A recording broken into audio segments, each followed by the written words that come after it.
Welcome to মনমনি blogs. তোমরা যেখান থেকে বসে ভিডিওটা দেখছো তারা আশা করি সুস্থ আছো, ভালো আছো। জ্যৈষ্ঠ মাসের অমাবস্যা তিথিতে মা কালীকে ফলহারিণী রূপে পুজো করা হয়ে থাকে।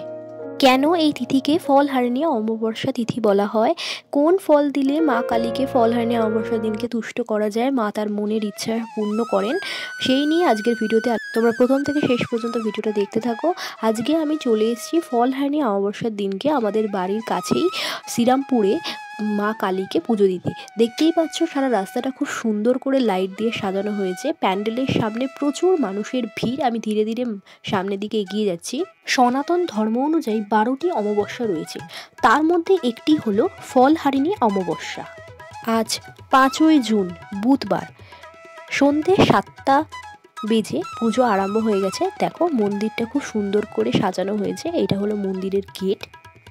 ফলহারিণী অমাবস্যা তিথিতে দেবীর পূজা আরাধনা করলে মা সমস্ত অশুভ কর্মফল নাশ করেন এবং শুভ ফল প্রাপ্ত করেন। 1280 বঙ্গাব্দে 13ই জ্যৈষ্ঠ অর্থাৎ 1872 সালে শ্রী শ্রী ঠাকুর রামকৃষ্ণ দেব ষোড়শী রূপে শারদাকে ফলহারিণী কালী পুজোর দিনকে পুজো করেছিলেন। জ্যৈষ্ঠ মাসে অমাবস্যা তিথিতে দেবী কালীকে পুজো করা হয় ফলহারিণী কালী নামে। ফলহারিণী অমাবস্যা জ্যৈষ্ঠ মাসে আম, জাম, লিচু, কাঁঠাল ইত্যাদি নানা রকম ফলের সময় ফল পাওয়া যায়।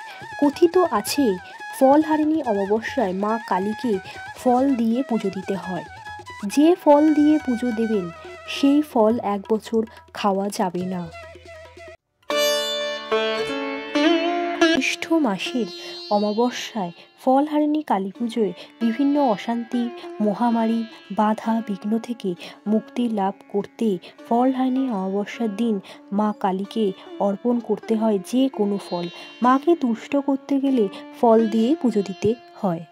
আমি এসেই মায়ের কাছে প্রথমে পুজো দিয়ে দিলাম, তারপর দেখলাম ঠাকুরমশাই মাকে সুন্দর করে মালা দিয়ে সাজাচ্ছে।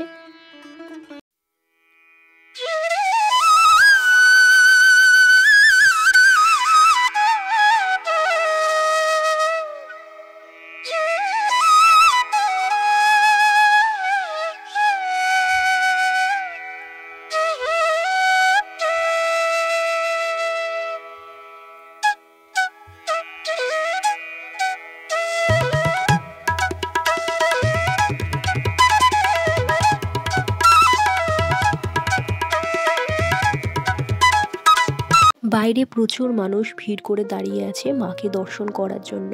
তো আমিও ধীরে ধীরে দর্শন করার জন্য এগিয়ে এলাম। সেই লাইনে দাঁড়িয়ে আমি পুজো দিয়ে নিলাম। আর মা সমস্ত অশুভ কর্মফল হরণ করেন বলেই এই অমাবস্যা কালী পুজোকে ফলহারিণী কালী পুজো বলা হয়ে থাকে।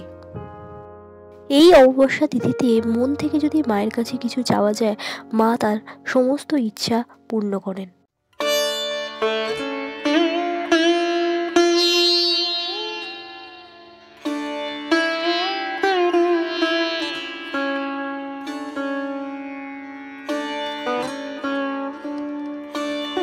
পুজো দিয়েই বাইরে চলে এসেছি। দেখো এখনও প্রচণ্ড ভিড় রাস্তায়, বহু মানুষ এসছে মাকে দর্শন করার জন্য।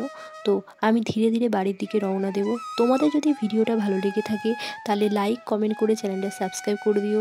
তোমাদের বন্ধুদের দেখার জন্য ভিডিওটা অবশ্যই শেয়ার করে দিও। আর আজকের মতো এই পর্যন্তই। আবার দেখা হচ্ছে তোমাদের সাথে অন্য একটা ভিডিওতে।